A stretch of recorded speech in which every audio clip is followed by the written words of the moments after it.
High court విభజనపై తెలంగాణలో లాయర్లు న్యాయాధికారుల ఆందోళన రోజురోజుకు ఉధృతమవుతోంది. దీంతో ఇటు హైకోర్టు అటు ప్రభుత్వం సమస్య పరిష్కారానికి రంగంలోకి దిగాయి. ఏపీ తెలంగాణ హైకోర్టు ప్రధాన న్యాయమూర్తి Dilip Bhosle supreme court chief justice Thakur ను కలిశారు. ఏపీ తెలంగాణ న్యాయాధికారుల విభజన విషయంలో జరుగుతున్న ఆందోళనల గురించి ఆయనకు వివరించారు. అటు సీఎం కేసీఆర్ కూడా రాజ్భవన్ లో గవర్నర్ నరసింహన్తో ఇదే అంశంపై చర్చించారు. ఈ సాయంత్రం బీజేపీ నేత కేంద్ర మంత్రి దత్తాత్రేయ కూడా గవర్నర్ ను కలవనున్నారు. రేపు సుప్రీంకోర్టు ప్రధాన న్యాయమూర్తిని హైకోర్టు న్యాయాధికారులు కలవనున్నారు. త్వరగా సమస్య పరిష్కారానికి చర్యలు తీసుకోవాలని విజ్ఞప్తి చేయనున్నారు.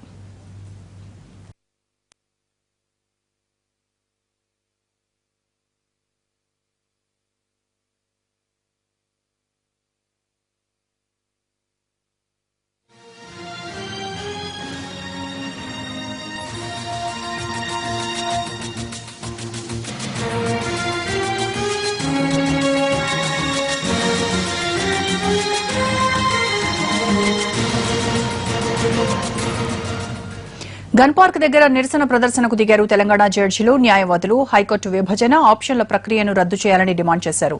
రాష్ట్ర అవతరణ జరిగినా కూడా తెలంగాణకు అన్యాయం జరుగుతోందన్నారు. తమ హక్కులను సాధించుకునే వరకు పోరాటం ఆగదన్నారు లాయర్లు.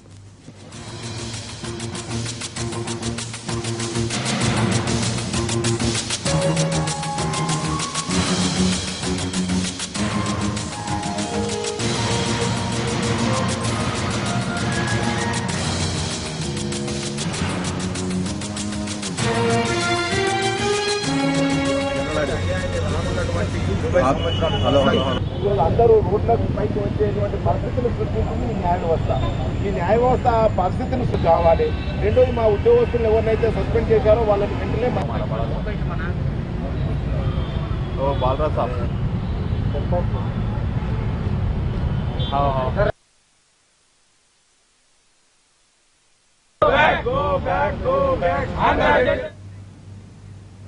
హైకోర్టు విభజన ఇష్యూపై మరిన్ని వివరాలు మా ప్రతినిధి సోమగోపాల్ అడుగుదాం. సోమగోపాల్, హైకోర్టు విభజన, లాయర్లు, న్యాయాధికారుల ఆందోళనలు ఉధృతమవుతూ ఉన్నాయి. సమస్య పరిష్కారం దిశగా ఎలాంటి కసరత్తు జరుగుతోందంటారు? కేంద్ర ప్రభుత్వం ప్రధానంగా ఈ ఇష్యూని ఏదో రకంగా సొల్యూషన్ తీసుకురావాలని ప్రయత్నిస్తున్నట్టు మనకు కనిపిస్తుంది. అందులో భాగంగానే గవర్నర్ మరోసారి ముఖ్యమంత్రి కేసీఆర్ ను రాజ్భవన్ పిలిచినట్టు తెలుస్తుంది. ప్రస్తుతం తెలంగాణ సీఎం కేసీఆర్ రాజ్భవన్ లో గవర్నర్ తో సమావేశమయ్యారు. న్యాయవాదులు, జడ్జీల ఆందోళనలపైన ప్రధానంగా చర్చిస్తున్నారు. వరుసగా మూకుమ్మడి సెలవులకు పిలుపునివ్వడం, అలాగే నిన్న హైదరాబాద్ లో చలో హైదరాబాద్ ప్రోగ్రాం జరగడం, అటు హైకోర్టులో కూడా విధులు నిర్వహించలేని పరిస్థితులు రావడం, అలాగే తెలంగాణ న్యాయవాదులు, జడ్జీలు తమ విధులకు ఆటంకం కలిగిస్తున్నారు, బెదిరిస్తున్నారని ఏపీకి సంబంధించిన జడ్జీలు, న్యాయవాదులు నిన్న సీజేకు ఫిర్యాదు చేసిన నేపథ్యంలో వరుసగా పరిణామాలు చోటు చేసుకుంటున్నాయి. ఇవాళ ఉదయం high court chief justice, supreme court chief justice ను ఢిల్లీలో కలిసి మొత్తం ఇష్యూని వివరించినట్టు మనకు తెలుస్తుంది. ఆయన కొద్దిసేపటి క్రితమే సమావేశం ముగిసి మళ్ళీ హైదరాబాద్ కు బయలుదేరారు. ఈ నేపథ్యంలోనే కేసీఆర్ గవర్నర్ తో సమావేశమై చర్చిస్తున్నారు. అలాగే నిన్న గవర్నర్ కూడా రెండు రాష్ట్రాలకు సంబంధించిన అడ్వకేట్ జనరల్ ను పిలిచి ఇష్యూని ఏ విధంగా షార్ట్అవుట్ చేయించాలని దానిపై ప్రధానంగా చర్చించినట్టు తెలుస్తుంది. మరోవైపు రేపు సుప్రీంకోర్టు చీఫ్ జస్టిస్ ను తెలంగాణ న్యాయవాదుల సంఘం, అలాగే బార్ అసోసియేషన్ కలవబోతుంది. తమకు జరిగిన అన్యాయాన్ని, న్యాయమూర్తుల విభజన విషయంలో తమకు జరిగిన అన్యాయాన్ని సుప్రీంకోర్టు చీఫ్ జస్టిస్ దృష్టికి తీసుకెళ్లే అవకాశం ఉంది. తెలంగాణ ప్రాంతానికి సంబంధించిన నేతలు, అలాగే న్యాయవాదుల డిమాండ్ మాత్రం ప్రస్తుతం కేటాయింపుల్ని నిలుపుదల చేయాలి. హైకోర్టు విభజన జరిగిన తర్వాతనే ఇవి జరగాలన్నది ప్రధానమైన డిమాండ్. మరోవైపు సాయంత్రం 4:30కు కేంద్ర మంత్రి బండారు దత్తాత్రేయ కూడా గవర్నర్ తో సమావేశమై ఇదే ఇష్యూపై చర్చించనున్నారు. రోజా. Right Somagopal.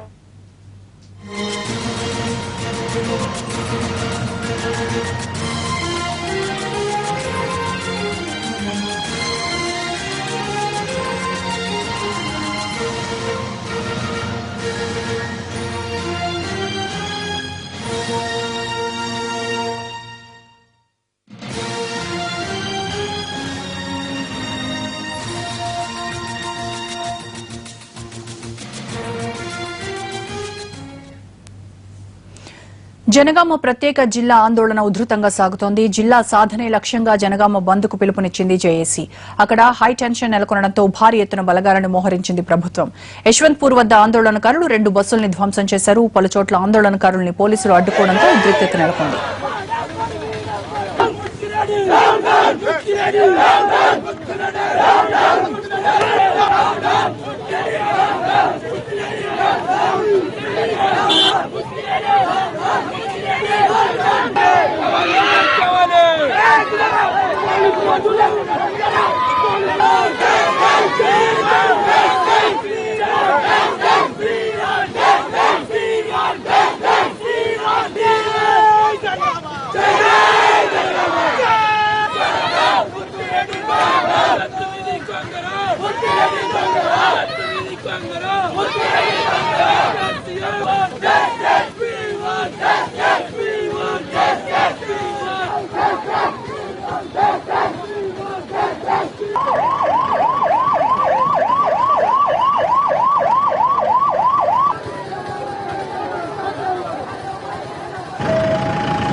Back to news.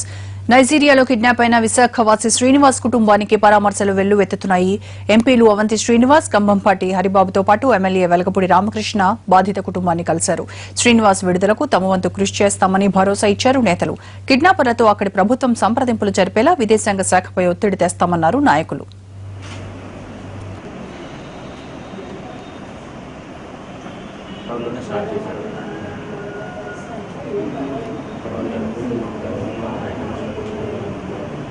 నైజీరియాలో ఒక కంపెనీలో పనిచేస్తున్న వారిని 3 రోజుల క్రితం కిడ్నాప్ చేయబడ్డారని చెప్పి వారి కుటుంబ సభ్యులు నాకు తెలియజేశారు. నిన్న విదేశాంగ శాఖ మంత్రి గారికి ఆ యొక్క వివరాలన్నీ కూడా పంపించడం జరిగింది. వారు ఎంబసీ ద్వారా తగు చర్యలు తీసుకుంటున్నారు. సుష్మా స్వరాజ్ గారు నిన్న వారి యొక్క శ్రీమతితో కూడా నిన్న మాట్లాడి వారిని ఓదార్చి ప్రభుత్వం తీసుకునే యొక్క చర్యల గురించి కూడా వివరించారు. తప్పకుండా ప్రభుత్వము దాంట్లో శ్రద్ధ తీసుకొని తగు చర్యలు తీసుకొని వారిని త్వరగా విడిపించడానికి ప్రయత్నం చేస్తుందని నేను భావిస్తున్నాను. మన విశాఖపట్నం వాస్తవులు శ్రీనివాస్ గారు, ఇంజనీర్ గారు నైజీరియాలో కిడ్నాప్కి గురైన విషయం తెలుసు. అయితే దానికి సంబంధించి ఇప్పుడు వారి కుటుంబ సభ్యులు కలవడానికి రావడం జరిగింది. సో వారు చెప్పిన ఇన్ఫర్మేషన్ ప్రకారం 3 రోజుల క్రితం అక్కడ స్థానికులే మరి కిడ్నాప్ చేశారు. అది డబ్బుల కోసం చేశారు, దేనికోసం తెలియదు. తప్పనిసరిగా మరి కేంద్ర మంత్రి ఆల్రెడీ పరిశీలి చేస్తున్నారు. ఆ ప్రాసెస్ని స్పీడప్ చేపించి వీలైనంత త్వరలో మరి శ్రీనివాస్ గారిని విడుదల చేయడానికి కేంద్ర ప్రభుత్వం తరఫున కృషి చేయడం జరుగుతుంది. నైజీరియాలో విశాఖకు చెందిన శ్రీనివాస్ కిడ్నాప్ జరిగి 4 రోజులైంది. దీంతో బాధిత కుటుంబంలో గంటకి ఉత్కంఠ పెరిగిపోతోంది. శ్రీనివాస్ ఎలా ఉన్నాడో అనే ఆందోళన వ్యక్తమవుతోంది. శ్రీనివాస్ ను అపహరించింది ఉగ్రవాద సంస్థ కాదు కనుక ఆందోళన అక్కర్లేదంటూ ఆయన కుటుంబ సభ్యులకు సర్ది చెప్పే ప్రయత్నం చేస్తున్నారు స్థానికులు. శ్రీనివాస్ కుటుంబ సభ్యుల్లో నెలకొన్న ఆందోళనపై ఆయన బావమతి రామకృష్ణతో మా ప్రతినిధి రవిచంద్ర ఫేస్ టు ఫేస్. నైజీరియాలో విశాఖకు చెందిన ఇంజనీర్ సైసాయి శ్రీనివాస్ కిడ్నాప్ అయిన తర్వాత పరిణామాలు వేగంగా మారుతున్నాయి. ప్రస్తుతం ఆయన నైజీరియాలో అధికారులతో పాటుగా ఇక్కడ ఇండియన్ ఎంబసీ నుంచి కూడా అధికారులు విస్తృతమైన ప్రయత్నాలను ముమ్మరం చేశారు. సత్యసాయి శ్రీనివాసన్ వీరినంత తొందరగా విడిపించేందుకోసం ప్రయత్నాలు చేస్తున్నారు. కంపెనీ నుంచి కూడా పాజిటివ్ సైన్ ఉంది. ఇక ఎంపీ అవంతి శ్రీనివాస్ కానీ లేకపోతే స్థానిక ఎమ్మెల్యేలందరూ కూడా కుటుంబాన్ని ఓదారుస్తున్నారు. ఖచ్చితంగా తమ వంతు ప్రయత్నం తాము చేయడానికి సిద్ధంగా ఉన్నారు. కొంతసేపటి క్రితం ఎంపీ అవంతి శ్రీనివాస్ వచ్చి కుటుంబాన్ని పరామర్శించి వెళ్ళారు. ప్రస్తుతం మన దగ్గర శ్రీనివాస్ బావమరిది ఉన్నారు. సార్ చెప్పండి, మీకు ఎట్లాంటి ఇండికేషన్? దాదాపు గురువారం తెలిసిందని అంటున్నారు. ఆ తర్వాత నుంచి ఎట్లాంటి కరస్పాండెంట్ మీకు ఎలా ఉంది? లైక్ వెడ్నెస్డే అయిందండి. థర్స్డే మధ్యాహ్నం అరౌండ్ 1 o'clockకి తెలిసింది. వెంటనే లైక్ నాకు గన్బాబు గారు కొంచెం టచ్ ఉంది. గన్బాబు గారు ఆ టైంకి తిరుపతిలో ఉండి ఆయనకి ఫోన్ చేసి ఉండి ఒకసారి అర్జెంట్ కమిషనర్ ఆఫీస్కి వెళ్ళి కలవమన్నారు. కమిషనర్ ఆఫీస్కి వెళ్ళి కలిసి రిటర్న్ కంప్లైంట్ అది ఇచ్చాము. ఏసీబీ గారు కంప్లైంట్ అది తీసుకుని వెంటనే పాజిటివ్ రెస్పాన్స్ ఇచ్చారు. Within like no time వాళ్ళు త్రూ ప్రాపర్ ఛానల్ వాళ్ళ హెడ్ ఆఫీస్ గట్రా హైదరాబాద్ సీఎం ఆఫీస్ గట్రా ఫార్వర్డ్ చేశారు. అక్కడ నుంచి ఎంపీ హరిబాబు గారు నెంబర్ ఇచ్చారు, పర్సనల్ నెంబర్ ఇచ్చి ఆయన కాల్ చేయమని ఉండే. సార్ కూడా పాజిటివ్ రెస్పాన్స్ ఇచ్చి, సార్ ఢిల్లీలో ఉన్నానమ్మా, ఒకసారి అర్జెంట్గా మీరు మెయిల్ పెట్టండి, సేమ్ కాపీ కలెక్టర్ గారికి ఒక కాపీ ఇవ్వండి, నేను పర్సీవ్ చేస్తాను, మేడం కూడా ఇక్కడే ఉంటారు, సుష్మా స్వరాజ్ గారు ఇక్కడే ఉంటారు, మేడం టేబుల్ మీద నేను తీసుకెళ్తానని చెప్పడం జరిగింది. మేము కలెక్టర్ ఆఫీస్కి వెళ్ళి నేను అక్క కంప్లైంట్ ఇచ్చే టైం కల్లా కలెక్టర్ గారికి already within like no time 1.5 hour లోపల ఆల్రెడీ హైదరాబాద్ నుంచి ఫోన్లో వెళ్ళడం, ఆయన టేబుల్ మీద అయితే ఇన్ఫర్మేషన్ ఉంది. సార్ కూడా కాపీ అది తీసుకుని అక్నాలజ్మెంట్ ఇచ్చి లైక్ కాన్ఫిడెన్స్ బిల్డప్ చేస్తున్నారు. సార్తో మాట్లాడిన తర్వాత నిన్న మధ్యాహ్నానికి మేడం సుష్మా స్వరాజ్ గారు ఫోన్ చేశారు. She like very much giving a confirmation news that there is no Boko Haram which is like Islamic militant gang involved in this issue and she is like even confirming. మీరు అన్నట్టు బోకో హరామ్ లాంటి Islamic తీవ్రవాద ముఠాలు ఏవి శ్రీనివాస్ గారిని తీసుకెళ్లిన దాఖలాలు అక్కడ కనిపించట్లేదు అనేది కంపెనీ నుంచి కానీ లేదా ఎంబసీ నుంచి కానీ వస్తుంది మనకున్న సమాచారం. ఆ లోకల్గా ఉన్న ముఠాలు ఏవైనా డిమాండ్స్ చేయడం కానీ లేకపోతే ఇప్పటి వరకు ప్రతిపాదన ఏమైనా చేయడం కానీ? అక్కడ నుంచి అయితే ఫోన్ కాల్స్ అవి ఏం రావట్లేదని పాస్ట్ ఇన్సిడెంట్స్ని బేస్ చేసుకుని అయితే లైక్ జనరల్గా 3-4 days తర్వాత టెన్షన్ క్రియేట్ చేసిన తర్వాత లైక్ ర్యాన్సమ్ ఇన్సిడెంట్స్ అవుతూ ఉంటాయి. మనీ డిమాండ్ చేసి అవుతే మనీ ఇస్తే వదిలేస్తారు, లేదు అనేటట్లయితే ఇక్కడ కొంచెం దూరంగా తీసుకెళ్ళి మనీ ఇచ్చిన కేసుల్లో ఆ టైప్లో ఉంటుంది. సో ఇంకా 3 days అయ్యింది ఇవాళకి. వెడ్నెస్డే అయింది, థర్స్డే, ఫ్రైడే, సాటర్డే ఇవాళకి. So we are even expecting a best call from the other side. ముందు వీళ్ళతోటి కానీ ఇదర్ కంపెనీ సైడ్ నుంచి కానీ థ్రెటన్స్ కానీ లేదు ఇంకేవి కూడా ఇన్సిడెంట్స్ అలాంటివి అయితే నోటిసబుల్ ఇన్సిడెంట్స్ ఏం లేవు. శ్రీనివాస్ గారు వీళ్ళంత త్వరగా ఇండియాకి చేరుకోవాలని మేము కూడా ఆశిస్తున్నాం. మొత్తంగా ఒకవైపు శ్రీనివాస్ గారు కిడ్నాప్ అయిన తర్వాత నుంచి మారుతున్న పరిణామాలు, కేంద్ర రాష్ట్ర ప్రభుత్వాలు స్పందిస్తున్న తీరు మీద కుటుంబ సభ్యులైతే సంతృప్తిని వ్యక్తం చేస్తున్నారు. కానీ చర్చలు ఎలా జరుగుతాయి, అసలు అవతల నుంచి ఎట్లాంటి రెస్పాన్స్ లేకపోవడం వల్ల కొంత ఉత్కంఠ కొనసాగుతోంది. కానీ ఎలాంటి విపత్కర పరిస్థితులైనా శ్రీనివాస్ నడిపించడానికి సిద్ధంగా ఉన్నామని ఏదైతే కంపెనీ యాజమాన్యం కుటుంబ సభ్యులకు భరోసా ఇస్తుందో దీంతో వీళ్ళంతా కాస్త ధైర్యంగానే ఉన్నారు. కానీ ఆ శ్రీనివాస్ కుటుంబ సభ్యులకి భార్య కానీ లేకపోతే పిల్లలకు కానీ చెప్పడానికి కొంత ఇబ్బందికరమైన పరిస్థితి కనబడుతుంది. కాబట్టి కొంత సమయం పాటించాలని కూడా కుటుంబ సభ్యులు కోరుతున్న పరిస్థితి కనబడుతుంది. కెమెరామెన్ శివతో రవిచంద్ర టీవీ, విశాఖపట్నం. విజయవాడలో తప్పతాగి డ్రంక్ అండ్ డ్రైవ్ లో పట్టుబడిన 2 డాక్టర్లకు శిక్ష విధించింది స్థానిక కోర్టు. 2 రోజుల పాటు నిర్మలా హృదయ భవన్లో ఉచిత వైద్యం చేయాలని ఆదేశించింది. వీరిని దగ్గరుండి చూసుకోవాల్సిన బాధ్యత భవన్ నిర్వాహకులపై ఉందని తీర్పునిచ్చింది.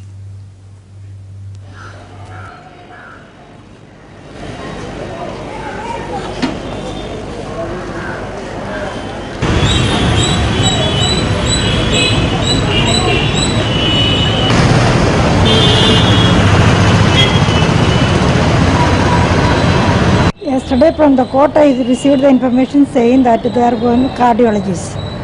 It seems to be they are not real cardiology but they are general doctors, I suppose. Anyway, they have investigated all the patients and they have prescribed the medicines. Some patients are not willing to cooperate, so which we said leave them alone because there is no medication such as when they don't cooperate. మొద్దల చెరువు సూరి హత్య కేసులో ప్రధాన నిందితుడు భానుకిరణ్ భారం దించుకున్నారు Chellapalli jail అధికారులు.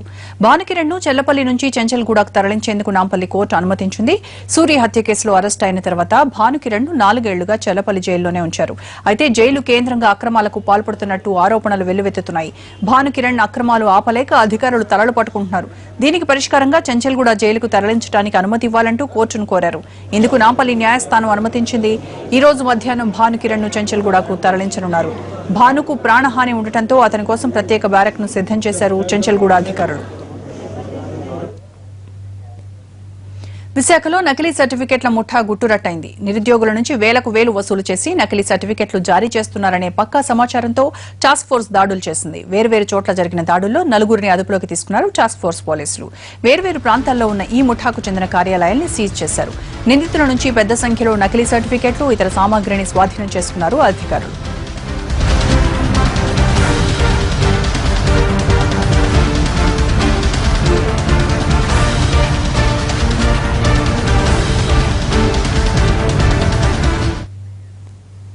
హైదరాబాద్ లో sailing పోటీలు ఉత్సాహంగా సాగుతున్నాయి. హుస్సేన్ సాగర్ లో జరుగుతున్న హైదరాబాద్ సైలింగ్ వీక్ కాంపిటీషన్ లో వివిధ రాష్ట్రాలకు చెందిన ఆటగాళ్లు పాల్గొంటున్నారు. ఈ రోజు సాయంత్రం జరిగే ముగింపు వేడుకలకు మంత్రి ఈటెల రాజేందర్ హాజరు కానున్నారు.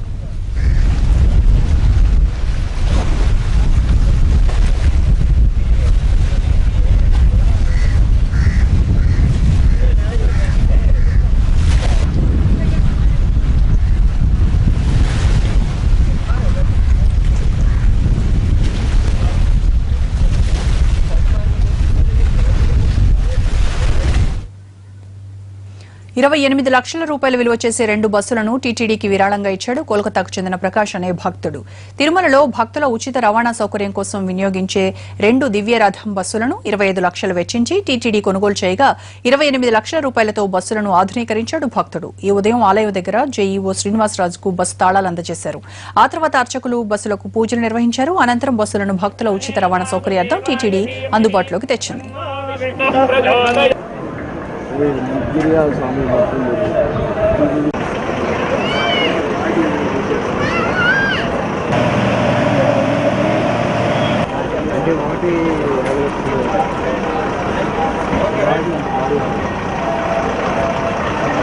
శ్రీవారి భక్తులు తిరుమలలో ప్రయాణించడానికి అనువుగా ఉచితంగా తిరుమల తిరుపతి దేవస్థానం వారు దివ్యరథం అనే పేరుతో ఇలా బస్సులు ప్రత్యేకంగా తయారు చేయబడిన బస్సులు నడుపుతున్నాము. 12 వరకు ఉన్న బస్సులు ప్రతి 4 నిమిషాలకు ఒకసారి భక్తులకు అందుబాటులో వస్తున్నది. ఇప్పుడు అదనంగా 2 బస్సులు తిరుమల తిరుపతి దేవస్థానానికి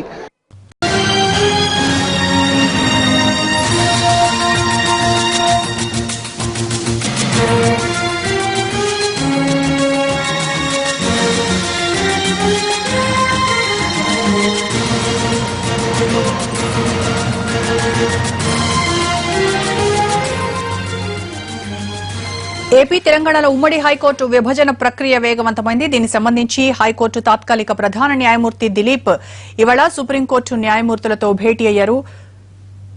ఖేకర్తో 20 నిమిషాలు, అనిల్తో 10 నిమిషాల పాటు చర్చలు జరిపారు. అంతకుముందు చీఫ్ జస్టిస్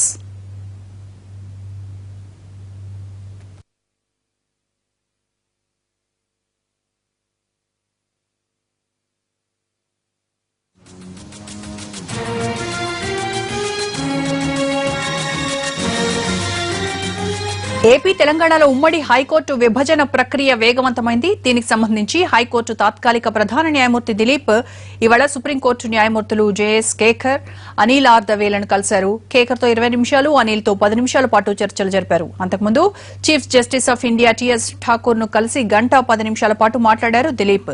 విభజన ప్రక్రియతో పాటు తాజా పరిస్థితిని సుప్రీం న్యాయమూర్తులకు దిలీప్ వివరించినట్టు సమాచారం.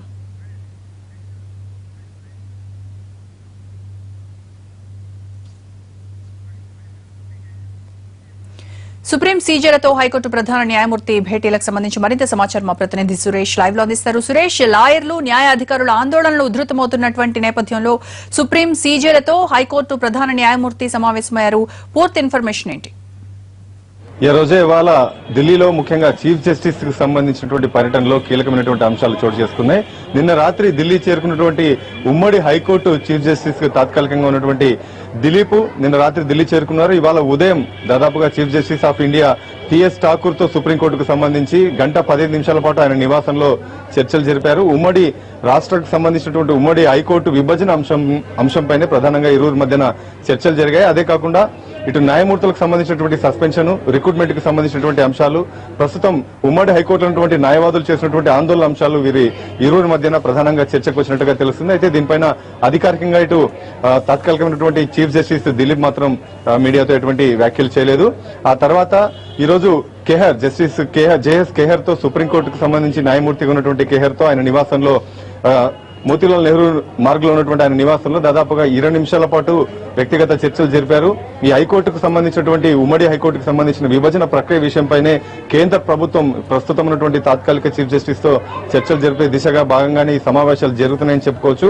ఆ తర్వాత జేఎస్ కేహర్ ని కలిసిన తర్వాత కృష్ణమేనన్ మార్గంలో ఉన్నటువంటి అనిల్ ఆర్ దావే నివాసానికి చేరుకున్నటువంటి తాత్కాలిక చీఫ్ జస్టిస్ హైకోర్టుకు సంబంధించి దిలీప్ దాదాపుగా 15 నిమిషాల పాటు అనిల్ ఆర్ దావే సుప్రీంకోర్టు న్యాయమూర్తితో చర్చలు జరిపారు. ఆ తర్వాత ఏపీ భవన్ కు చీఫ్ జస్టిస్ తాత్కాలికంగా ఉన్నటువంటి దిలీప్ చేరుకున్నారు. అయితే మొత్తంగా ఈ ప్రక్రియ అంతా కూడా ఢిల్లీకి ఉమ్మడి హైకోర్టుకు సంబంధించినటువంటి న్యాయవాదులు ఆందోళన జరిగిన తర్వాత ఈ సస్పెన్షన్ల తర్వాత ఢిల్లీకి వచ్చినటువంటి టీఆర్ఎస్, బీజేపీ, ఇటు కాంగ్రెస్ కు సంబంధించినటువంటి నేతలందరూ కూడా హైకోర్టుకు సంబంధించినటువంటి వ్యవహారాల విషయంపైన కేంద్ర న్యాయశాఖ మంత్రిని కలవడం, కేంద్ర న్యాయశాఖ మంత్రి Sadananda Gowda supreme court chief justice TS Thakur తో 2 రోజుల కిందట దాదాపుగా 2 గంటల పాటు చర్చలు జరిపిన తర్వాత ఈ పరిణామాలన్నీ కూడా ఈ రోజు చోటు చేసుకున్నాయి.